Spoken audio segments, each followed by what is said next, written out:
प्रश्न 1, डॉक्टर भीमराव अंबेडकर विधि विश्वविद्यालय की आधारशिला कहाँ रखी गई है? जयपुर। 1, विश्वविद्यालय का नाम भारतीय संविधान के निर्माता बाबा साहेब अंबेडकर के नाम पर रखा गया है। 2, विश्वविद्यालय प्राकृतिक और सामाजिक विज्ञान के विभिन्न क्षेत्रों में उच्च शिक्षा शिक्षण को बढ़ावा देने के लिए समर्पित है। प्रश्न 2, साइटस्कोप 19 की बैठक 14 से 25 नवंबर 2022 तक किस देश में हो रही है? पनामा। 1, साइट्स अंतर्राष्ट्रीय व्यापार के खतरों से लुप्तप्राय पौधों और जानवरों की रक्षा के लिए एक बहुपक्षीय संधि है। प्रकृति के संरक्षण के लिए अंतर्राष्ट्रीय संघ के सदस्यों की एक बैठक में 1963 में अपनाए गए एक संकल्प के परिणामस्वरूप इसका मसौदा तैयार किया गया था। प्रश्न 3, पेरिस ओलंपिक और पैरालंपिक 2024 का शुभंकर क्या है? Phrygian cap. 1, पेरिस 2024 ओलंपिक और पैरालंपिक शुभंकर पर आधारित फ्राइजियन केप पूरे फ्रांसीसी इतिहास में स्वतंत्रता का प्रतीक रही है। वे फ्रांसीसी लोगों के लिए एक सामान्य संदर्भ है जिसमें कला की दुनिया स्वतंत्रता के एक रूप के रूप में और फ्रांसीसी संस्थानों में गणतंत्र के प्रतीक के रूप में शामिल है। प्रश्न 4, हाल ही में किस राज्य में ड्रोन के माध्यम से दुनिया में पहली बार पशु टीकों की आपूर्ति की गई है? अरुणाचल प्रदेश। 1, रक्षा ओवैक FMD टीके हैदराबाद 14 नवंबर। हैदराबाद स्थित टीका निर्माता Indian immunity specialist limited IIL ने कहा कि उसने दुनिया का पहला ड्रोन टीका पेश किया है। प्रश्न 5, डिजिटल शक्ति अभियान के चौथे चरण का शुभारंभ किसने किया है? रेखा शर्मा। 1, राष्ट्रीय महिला आयोग NCW की अध्यक्ष रेखा शर्मा ने डिजिटल शक्ति अभियान के चौथे चरण का शुभारंभ किया। प्रश्न 6, बेंगलुरु टेक समिट BTS 22 के रजत जयंती संस्करण का उद्घाटन किसने किया? नरेंद्र मोदी। 1, बेंगलुरु टेक समिट भारत का प्रमुख प्रौद्योगिकी कार्यक्रम और एशिया का सबसे बड़ा तकनीकी शिखर सम्मेलन है। 2, इस कार्यक्रम ने देश में फिनटेक, एडटेक, सेमीकंडक्टर और बायोटेक्नोलॉजी सहित अन्य क्षेत्रों में अंतर्राष्ट्रीय जुड़ाव और चर्चाओं को बढ़ावा दिया। प्रश्न 7, केंद्रीय जल शक्ति मंत्री गजेंद्र सिंह शेखावत ने किस शहर में जियो स्मार्ट इंडिया 2022 शिखर सम्मेलन का उद्घाटन किया है? हैदराबाद। 1, जियो स्मार्ट इंडिया दुनिया भर में भूस्थानिक विशेषज्ञों का सबसे बड़ा सम्मेलन है।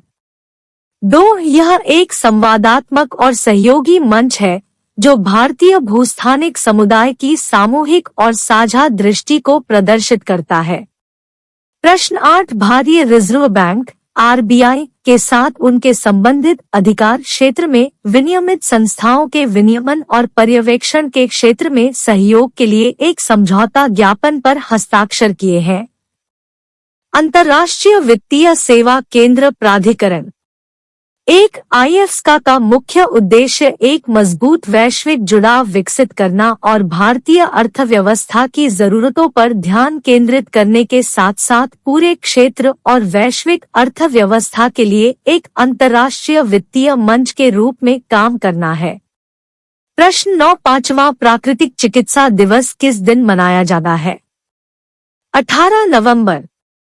1, दवा मुक्त चिकित्सा के माध्यम से सकारात्मक मानसिक और शारीरिक स्वास्थ्य को बढ़ावा देने के लिए हर साल 18 नवंबर को भारत में राष्ट्रीय प्राकृतिक चिकित्सा दिवस मनाया जाता है। प्रश्न 10, विश्व रोगाणुरोधी जागरूकता सप्ताह वाव हर साल से चलता है। 18 से 24 नवंबर। 1, यह एंटीबायोटिक दवाओं और अन्य रोगाणुरोधी दवाओं के प्रतिरोध की बढ़ती समस्या के बारे में जागरूकता बढ़ाने के लिए एक अंतर्राष्ट्रीय पहल है। प्रश्न 11, हाल ही में उत्तराखंड सरकार ने उत्तराखंड उच्च न्यायालय को नैनीताल से किस स्थान पर स्थानांतरित करने का निर्णय लिया? हल्द्वानी।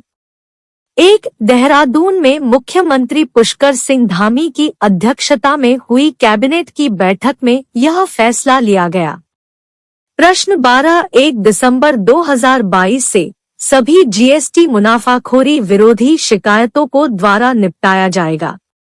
भारतीय प्रतिस्पर्धा आयोग 1 जीएसटी की मुनाफाखोरी से जुड़ी सभी शिकायतों पर 1 दिसंबर से भारतीय प्रतिस्पर्धा आयोग सीसीआई कार्रवाई करेगा, क्योंकि राष्ट्रीय मुनाफाखोरी रोधी प्राधिकरण एनए का विस्तारित कार्यकाल इसी महीने समाप्त हो रहा है। प्रश्न 13 जगुआर लैंड रोवर के सीईओ कौन है जिन्होंने नवंबर 2022 में अपना इस्तीफा दे दिया? थियरी बोलोर 1 जगुआर लैंड रोवर के मुख्य कार्यकारी अधिकारी थियरी बोलोर ने व्यक्तिगत कारणों से कंपनी से अपना इस्तीफा दे दिया। एड्रियन मर्डेल अंतरिम सीईओ के रूप में कार्यभार संभालेंगे। वह 32 वर्षों तक जगुआर लैंड रोवर का हिस्सा रहे और 3 वर्षों तक कार्यकारी बोर्ड के सदस्य रहे।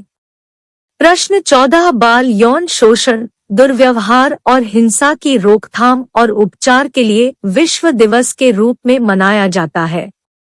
18 नवंबर एक संयुक्त राष्ट्र महासभा ने 18 नवंबर को बाल यौन शोषण, दुर्व्यवहार और हिंसा की रोकथाम और उपचार के लिए विश्व दिवस के रूप में घोषित किया है। प्रश्न 15 भारतीय सेना 18 नवंबर को कोर ऑफ इंजीनियर्स डे मना रही है। 242 1 रक्षा मंत्री Rajnath Singh, chief of defence staff general Anil Chauhan और थल सेनाध्यक्ष जनरल मनोज पांडे ने इस अवसर पर कोर ऑफ इंजीनियर्स के सभी रैंकों को अपनी शुभकामनाएं दी हैं।